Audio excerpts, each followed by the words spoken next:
Selamünaleyküm, assalamu alaikum, yaşamsılar. Hem yaşlı süleyman Allah kardeşler, hem yine hazırlıkta kutakalada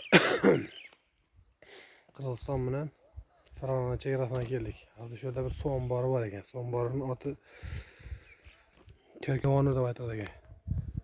Bu yerda Tengri ombori, Kerkovon ombori bor ekan. Suv bo'ladi ekan bu yerda. Suv ko'tarilgan vaqtida shu terekning uchuna chiqadi deydi. Terekning uchi deganda bir 15-20 metrlik ko'tariladi ekan bu yerda. Tereklar shunday.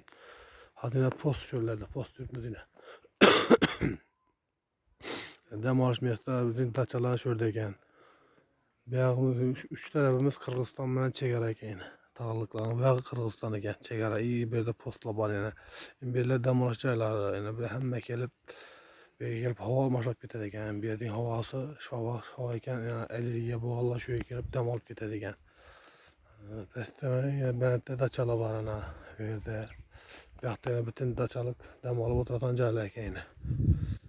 Yashash imkoniyatlari ham bor ekan. Hamma yerdan Andijondan,